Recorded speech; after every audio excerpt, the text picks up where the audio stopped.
Hey everybody, I hope you all are doing well and welcome back to Michael's Matters. And today, as we get into the final quarter of the year, we can start thinking about what next year will look like, especially for older Americans, retirees, and folks on Social Security benefits. Because as popular as a program as it is, there are still many things the government could do to make Social Security better and make life easier and financially more secure for Americans and retirees who are on the Social Security program. So today, we're talking about a handful of realistic things that the government could do to help retirees and folks on Social Security in 2024.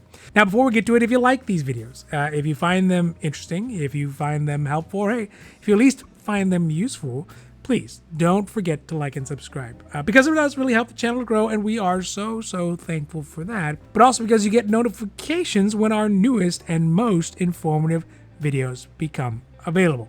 Now, let's get down to the video. So first up for today is one that I have talked about oftentimes, and it seems to be one of the best ways to put more money back into the pockets of folks on Social Security, which is to change the way that the yearly increase in benefits for Social Security, or the cost of living adjustment, or COLA, are calculated. This is because right now, on a yearly basis, retirees and folks on Social Security, they get an update in their monthly benefits that's supposed to match the increases that there is in the cost to live in modern United States. Now, here in the United States, for every year, for basically the last 50 years, or in the post-war period or so, the U.S. has been experiencing some sort of inflation year over year. Some years, very low, even as low as $0.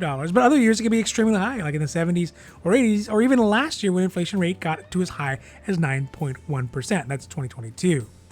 This is part of the reason why Social Security beneficiaries got an extraordinarily high COLA for this year, 2023, at 8.7%, which is all well and good, right? But the issue is that the COLA increase right now are pegged to something called the CPIW, which is the Consumer Price Index for urban wage workers. What this is basically a list of goods, or a basket of goods, that the average urban wage worker purchases throughout the year. Think about things like toothpaste and socks and rent and things like that, toasters, and it can really be anything. And then each year they take that same basket of goods and compare the cost from the last year to the current year. And the difference in the percentage in cost, that's the rate of inflation. This rate of inflation, or the difference in cost, is what sets the COLA increases for folks on Social Security and for retirees who are also in the program. The problem with this is that, one, the CPIW is oftentimes lower than the overall inflation metric that we see when inflation numbers keep popping up in the news. And moreover, it is much lower than the metric known as the CPIE, which is the Consumer Price Index for the elderly, who actually tracks the cost specifically of elderly folks, not just the cost that urban wage workers have. CPIE is different because it is not a basket of goods that the urban wage earner purchases every year, but it is specifically a basket of goods that older Americans buy, and it more correctly weights additional expenses that seniors have than the urban clerical workers have on average. Things like transportation costs, things like healthcare costs, doctor's visits, Medicare, etc., that the average urban wage worker doesn't really have, or doesn't have at the same degree on average. On a consistent basis, the CPIE is almost always a few points higher as far as inflation goes than CPIW, which is currently being used. As a result, the COLA increases never keep up with the overall inflation, or the inflation specifically that is felt by seniors for basically decades at this point.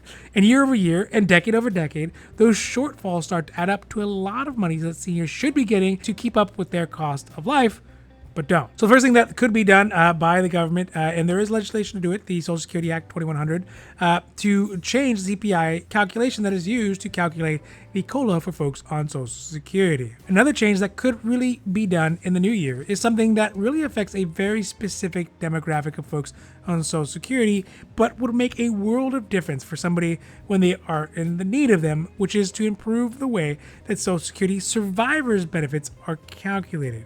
Right now, if there is a married couple who are both on Social Security benefits, it means that the household has a benefit receiving 2 full Social Security payments monthly.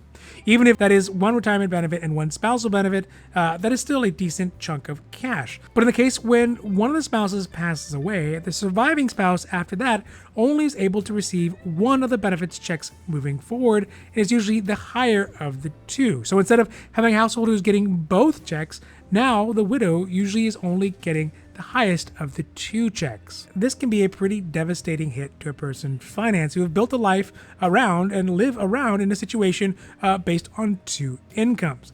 In fact, according to the National Academy of Social Insurance, NASI, the average widow experiences a 33 to 50% reduction in Social Security benefits after the death of their spouse. One way that this could be improved is to increase the amount of overall household benefits that surviving spouses would be able to get. That seems pretty simple. This is not to say that they would get the full benefit, of course, because that I don't think would be fair, but they should maybe get 75% of the full two benefits put together. This would leave enough income for the surviving spouse to really be able to take care of everything they need to take care of on a month-to-month basis and help to keep them living in a lifestyle that they had been accustomed to. And this is not even a pipe dream, right? This is something that has been proposed by Congresswoman Linda Sanchez out of California in her Power Act, which would peg survivors' benefits to 75% of the full benefits from when their surviving spouse was alive, or from while they were both receiving benefits once they pass. So this would be something really, really interesting to see go through next year, and I'd love to see that happen because I know there's lots of folks out there who would have immense benefits from it. Next up is an improvement that would mostly help younger Social Security beneficiaries, so basically those folks who retired early before their full retirement age and are still working, which would be to raise or even lift the Social Security offset that happens when somebody is working and taking Social Security benefits.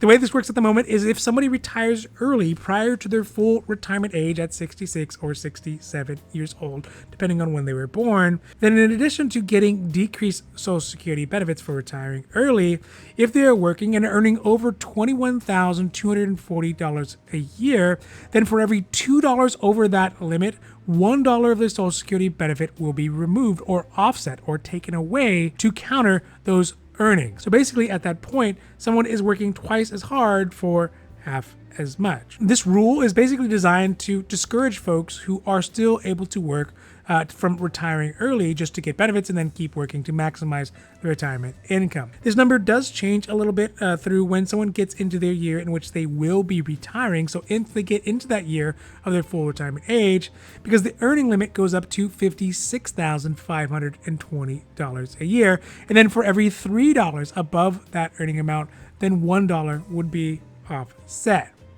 Once someone reaches their full retirement age, though, at 66 or 67, again, depending on when they were born, those earning offsets disappear and a person can earn as much as they would like without any penalty. So what I would like to see is probably not a full elimination of this provision, because that would put a little too much money in the hands of folks who are able to work and are able to retire. But what I think would be good would be to find a happy medium that would move maybe all the earnings, regardless of the age, below the full retirement age, move that limit up to the $56,520 limit, rather than having a much lower one for all the years that you're retired prior to being in your full retirement age at $21,240. So I think that would be fair. Lastly of the day, and one change that I think would be very, very possible, and there are lots of politicians out there who are rolling this around in one version or another, at least at the state level, and even a couple at the federal level, is going to be to raise the tax threshold for Social Security benefits to be taxed. Because yes, Social Security benefits at a certain level are taxed at the federal level. And this is a big problem because the tax thresholds for Social Security benefits are extraordinarily low and have not really been changed in many, many, many years. So they're quite antiquated. All the while, inflation and COLAs have increased the average benefit for Social Security for the average retired American, which is good. But what does happen, and an unintended consequences, is that it rises to match inflation, hypothetically. And as we talked about previously, the purchasing power doesn't go up. So even though the numbers, the dollars in their bank accounts go up, they're not actually being able to buy more. But the problem is that the tax rate is not going up to match what those inflation rates are. So even though people are getting more dollars, now they're getting closer and closer and even going over that tax threshold. Right now, depending on a household's income, 50% of one's Social Security benefit may be taxed, or even as high as 85% of those benefits can be taxed if a household goes over those specific income thresholds. For a single person, that 50% taxation limit is if someone has an income that is between $25,000 and $34,000 a year. To get to that 85% taxation on someone's Social Security benefits, they simply need to have an income that's above $34,000 a year. the numbers are a bit higher for joint filers at $32,000 up to $44,000 at that 50% taxable range. And for 85% taxable range, it's at $44,000 on up, basically. So my best solution for this would be to raise these tax thresholds up to where they would be if they were equivalent to where they were when they were first implemented, which would mean basically putting the couple's max threshold well above $100,000 a year to be taxed to be comparable at that highest 85% rate. The reason that this is necessary, frankly, is that more and more people, as they get their COLA increases, and with income limits not having been changed since 1984, a momentous year for the world everywhere, staying antiquated low, each year more and more retirees hit that threshold and start being taxed on money that is desperately needed by them to make ends meet. Because if we look at what is the current average Social Security benefits at $1,756 a month, that is already at $21,072 a year worth of income. It would just take a few more extra COLA increases like last year, especially those big ones, and then a majority of the people on Social Security are going to be simply taxed just for having benefits over a long enough period and being affected by inflation. And that inclusion in taxes is going to end up taking a huge chunk out of their monthly benefits that they need for their livelihoods, and it's going to make them basically live much worse off. So they should raise that taxation rate to match the percentage of income that it actually reflects, adjusted for inflation, so that the numbers continue to go up to match with the COLA increases. All right, so that's it for today. And those are some of the things that I think would really be ideal solutions to help seniors and retirees across the country in 2024, that's next year, to put more money back into their pockets and to end assistance that is needlessly low for our older friends, our older neighbors, and our older family members who rely on Social Security for their primary source of income. Now, this has been Michael's Matters, and if you like these videos, if you found them interesting, if you found them helpful, or hey, if you at least found them useful, please don't forget to like and subscribe, because it does really help the channel to grow, and we are super thankful for that. But also because you get updates when our newest and most informative videos become available.